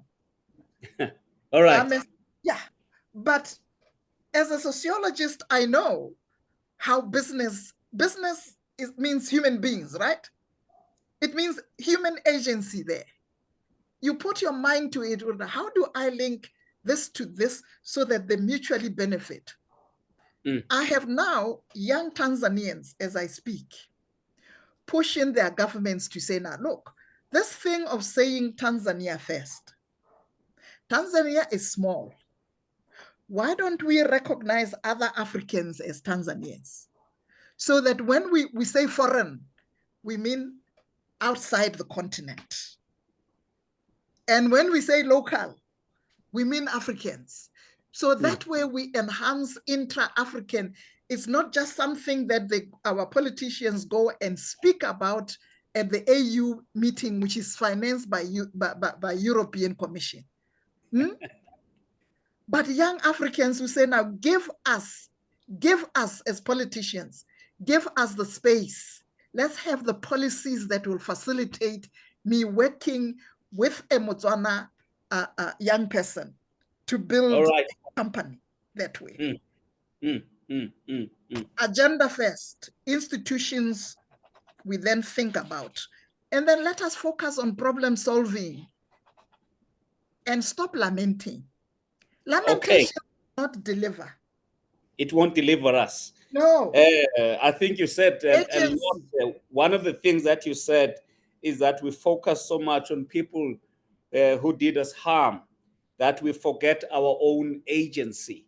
I think it's one of the quote that can come out of this. But thank you so much for that. We have a few more minutes left, about 17 minutes before we end this program. But I do want just to give an opportunity to you, Edward, and also I want to hear also from the people that are joining us, maybe one or two. I see here Kabaso says she's one of our team members between these two organizations organizing. Great person there. She says, so if we don't yet have the economic muscle like our external players, how do we still show up and shape things? Do we just sit back or find clever ways to play anyway? I think Dr. Sililwane has actually tried to address or substantially address that about our local agency partnerships and things that we can do ourselves as the continent. But let me come back to you, Edward. just to ask this question, Edward Sapong. Okay, let me come to you now and ask this question. South Africa is hosting this G20 this year, presidency, and I think the AU is involved with that as well. Now, how can we influence the global economic outlook from there? What can we do? How can trade, investment, and debt management be used as a tool for influence? And so what can we do as Africans to make sure that this global meeting is not just a simple talk show, but there's something that we can do with it, even though it's not of our own making? Edward, and then I'll come to you, Edward Kawesi, and then wrap up with Dr. Sililwan. And Kizitso says, where is the place of governance in promoting the African voices? Go ahead, Edward. Thank you. So, rightly said, this hosting of the G20 by South Africa is definitely not our platform as Africans, but it's an opportunity for us to assert ourselves. And I think one good thing that we can take out from this hosting is to make sure that we present a common front. So if we haven't done that through the AU platform, this is the time to do it. Take stock of what matters to us as Africans. Take stock quickly and ensure that we have the interest of the individual countries at heart and make sure that they reflect in whatever presentations we put before the world leaders. I think for Africa, what has gone against us is the lack of trust amongst ourselves. The lack of trust, because if we cannot trade, as Doc rightly said just a few minutes ago, we cannot trust ourselves in such a way that we can trade amongst ourselves, but have to cross boundaries far away and go and trade with very demeaning terms and accept them anyway. That tells you how bad we trust ourselves as Africans. When I come to South Africa, when I go to Kenya, I can walk the streets without looking back. Therefore, I should be able to trust my brother in Kenya and do business with that brother and make sure that we make ourselves proud. Secondly, I think we will have to work as a continent to build capacity within our own continent. Make sure that we are producing as much to be able to go to the international front with what we have. You cannot go on the negotiation table when you don't bring anything to the table. Then we continue that cycle of begging. But as it is now, and where we are now, we should quickly take stock of what we have to offer on the international market and make sure that the individual interests of our nations, the blocks, West Africa, Horn of Africa, Southern Africa, the interests are reflected, and all the different aspects of Africa can confidently trust in such a proposition to be put before the world leaders. And going forward, show a common front on that. If we are able to do that with this hosting and make sure that if it is 3 things we are going to negotiate for, these three things are a common shared value for all the African countries. For me, that will be an excellent platform for us to build up upon. And again, I tell you, we have to also use, since I'm also advocating for the economic emancipation of Africa, AFTA is one of the greatest tools, and we have done it before. On the global trade arena, every continent was talking about AFTA because of the sheer numbers of the countries that were in that are in that block. So we cannot let the continent lose steam on that. We have to drum home the fact that the rest of the continent has to look at Africa as a force to reckon with when it comes to international trade. Therefore, we are coming forward with this proposition for you to hear us and to do business with us. Before I touch down, 3 years ago, Ghana and Cote d'Ivoire,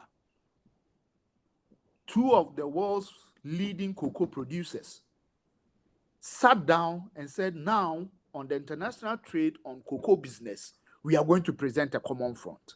And within 3 years, they have shifted the global price of cocoa beyond what they couldn't do as individual countries before. This tells you that if 2 nations can do this, then over 50 nations can do even better. So we should present a common front. That is from me. Thank you. Wow, wow, wow. Thank you so much for that. We are now winding down, friends, as we in this great conversation that we've been having. And I think it's been provocative. But I do want to just give the last speakers a few minutes to speak, and then I will open up to check if there's anyone from the floor, from the listeners and the viewers who wants to say something. Dr. Kawesi, let me come to you. You come across as, I don't know, as coming from a pragmatist, realist school of saying there's a situation we're finding ourselves now. You talked about the donors, you talked about the political elites, you talked about the communities, and you're saying they have a role to play. On the other side, Dr. Silulwan is saying, no, let's break all of that. Let's look at the agency of ourselves. Now, come on and just make some closing remarks and touch on this issue of what South Africa can do to leverage the platform that is G20. You see, Patrick, the question, the question of agency, the question of agency is not rooted in rhetorics. The question of agency is not necessarily rooted in philosophical reflections. The question of agency is rooted in Africans appreciating their practical problems, finding practical solutions to those practical problems. That is where the idea of the African agency springs from. Chances are very high that if one suggests that we shouldn't think of the problems but rather the solutions, so what will you be targeting with the solutions? In other words, a critical appreciation of the problems will certainly make you to go into an innovative mode to have the practical solutions. So the two things go hand in hand. One cannot say that we should essentialize the solutions and then we underplay the problems. It is the critical appreciation of the problems that translate into practical solutions. But also, let me tell you something that sometimes surprise me. In the 1970s, and I just want to address myself to my alma mater, at Makerere University, and again at the University of Dar es Salaam, okay? There were discussions to the effect that, you see, Africans now, we need to have our voice, okay? To have our voice so that we can be heard. There are those that reminded them that you cannot anchor your voice on emptiness. There must be firm foundations of your power on which you will anchor your voice. The history of the world has had many countries, many people that have gone through our circumstances. The last time we met, I said that the people of Indonesia were colonized for more than 200 years. And when you look at the extent to which they have moved on their journey of agency, their journey of progress, you can't imagine that they were once subservient. In other words, we ought not to have these narratives that are so much inward-looking without making critical reflection on what others did to be where they are. What is it that made them to become powerful? You ought not to reinvent the wheel. And the discussion may not necessarily be so much internal in character that, look, we can have our own solution. No, there are those that were once in our own circumstances, but now they have seen the light of the day. What is it that they harnessed that has seen them where they are? One, technological progress in technology. Two, or proper organization of the institutions for political governance. One of the many problems that have been mentioned, whereas people have been saying that they are giving solutions to that problem, but they have also been just essentializing it. Political governance is a problem. There must be innovative ways through which we can address the question of governance. I have always argued that whereas democracy is among the things that have been externally downed onto us, democracy does wonders. You ask the mama who has been explaining private agencies and all sorts of things, what is it that has worked for Botswana? What is it that has worked for Mauritius? What is it that explains the economic gains that Ghana is making at the moment? It has much to do with the extent to which they have gotten a proper logic of political governance, but also the question of harnessing science. Besides technology, the aspects of science that determine the progress of a civilization. And that is how Europe is re-emerging. That is how America, much as we all think that it is declining, it has a way of reinventing itself. Much as we all think that the Chinese are rising, but it has much to do to the extent which they got the technology right, political governance right. How about the aspects of human development? The other day, we were being told that there is a youth bill from which we are supposed to tap. And I argued, it is not all about celebrating numbers, but the quality numbers. In other words, they are fundamentals.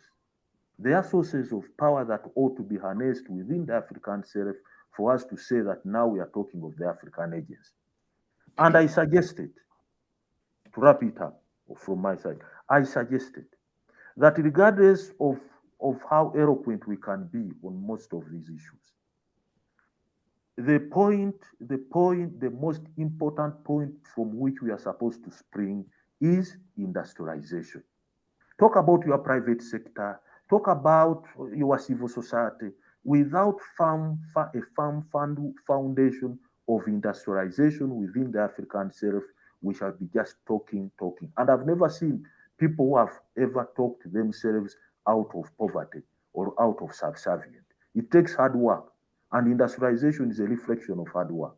And that is how the Chinese are populating our continent with all sorts of goods on account of their industrialization. You can despise them on anything, but when it comes to the logic of industrialization, they have gotten it right. Can you get the logic of industrialization from within? No. You have to appreciate how others have done it so that you can spring from there. So I just want to submit that we need to be practical people, pursuing practical solutions to our practical problems. Thank you so much, Prof.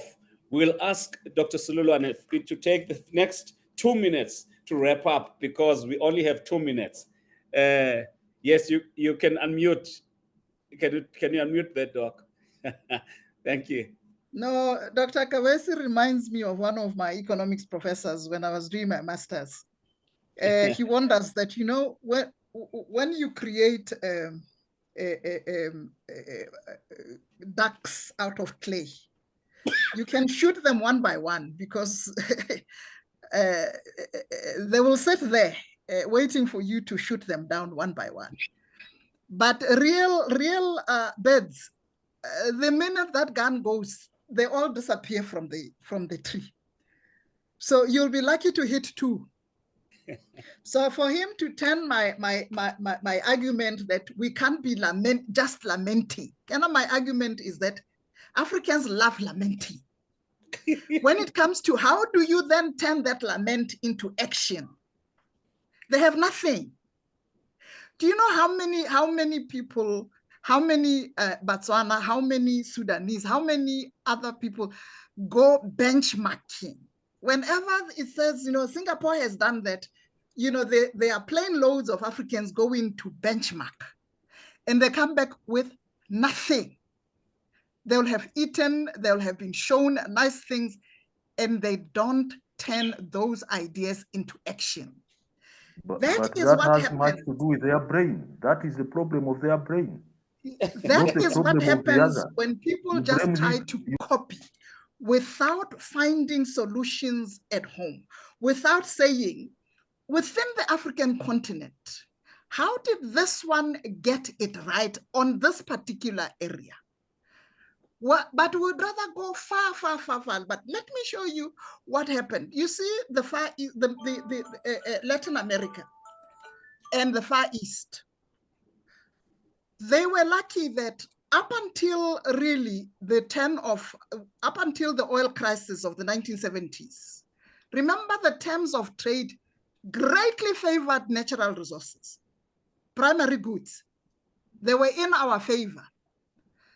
As soon as the oil prices turned that over, the terms of trade turned against primary good production.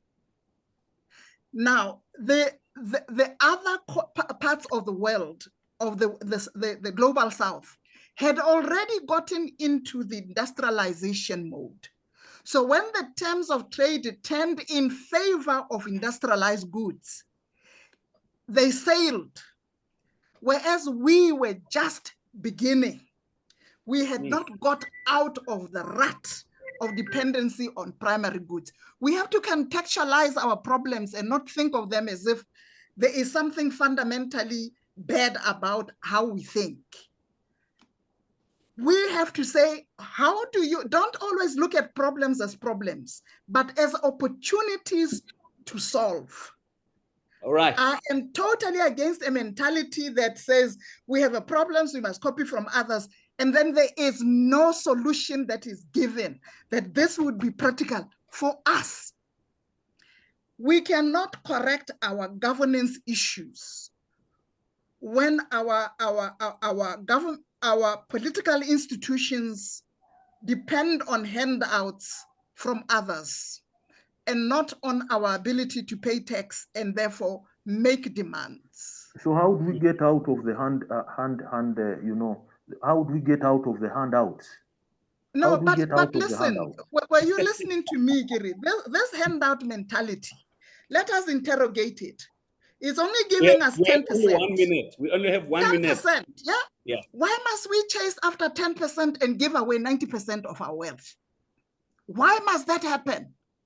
Because we are so concerned with those handouts that we can't even think properly about how we can transform the wealth that we have, practically, the wealth that we already have.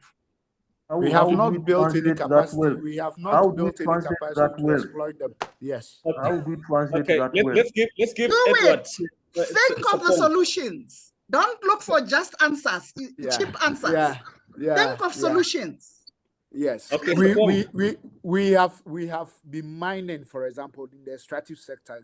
Good Governance Africa has worked in this sector, natural resource governance, for years. And if you look at the mining agreements that African countries are signing with international organizations, you will quit being African. You will quit being African. So for over a century of mining gold in Obuasi, the richest area for gold mining in Ghana, we want to say we don't have indigenous Ghanaian companies or African companies that are trustworthy, that can exploit and make sure that the resources, that the financial inflows that we get from the exploitation remains in Africa. They are going to Australia, they are going to Canada, they are going to America. And over century, if it will take you 100 years to build capacity, then you should give up and leave the world. It's amazing. It's amazing where we have gotten to. So we have to bite the bullet we have to get working. Yes, thank you. And that is how critical industrialization becomes, Patrick. That is how critical, when all is said and done, that is how critical industrialization becomes. You harness your resources through industrialization, not other things. All right. Prof, I think you got switched off, but I think we've gotten all the points.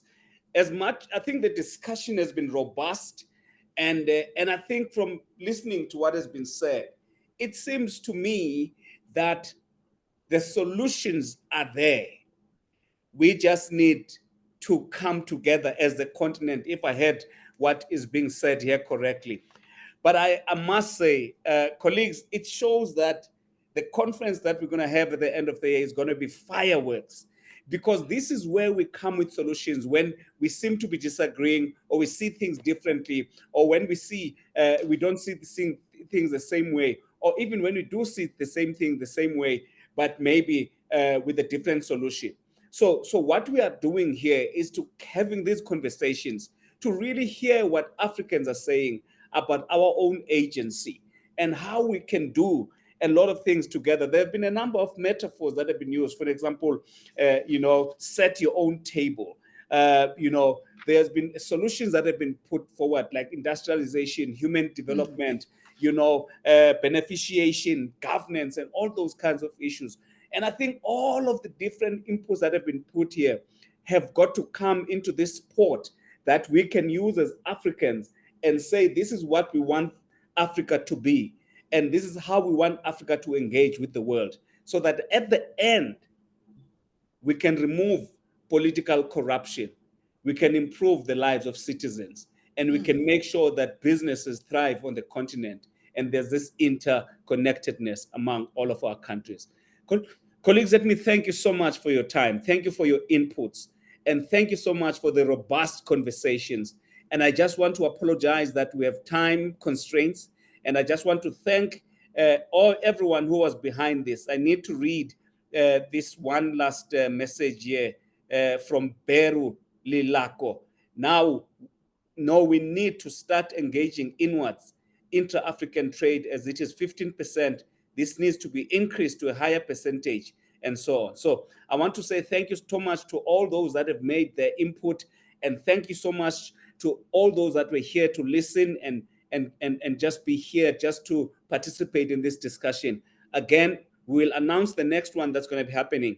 And by the way, GGA is going to be organizing a webinar which is going to be focusing on this question: is party politics, does it remain a viable solution to youth economic emancipation issues? It's very important that we have that conversation. We invite people to participate in this. Go to our websites, go to our social media platforms. Let's hear your voices. Again, let me thank my team, Kabaso, Amanda, Dr. Bob Wekesa, and everyone else who was involved, Ntsika. So all the people that were involved in this thing, Brendan and many others, thank you so much for putting this together. And until we meet each other next time, thank you so much. Have a great evening. Thank you for the platform and the insights of presentations. We appreciate it. Thank you so much, colleagues. Thanks, Patrick. Good luck. Yeah, we'll be in touch. We'll be in touch. Right. Very good. Good. Thanks for the platform. Yeah. Thank you so much, colleagues. All right. Thank you. Yeah. Comrade Edward, nice connecting. Oh, of course. Thank Thank you so much. Good luck. This is where solutions are born, when people are really robustly engaging. Yeah. Very interesting discussion. Good luck.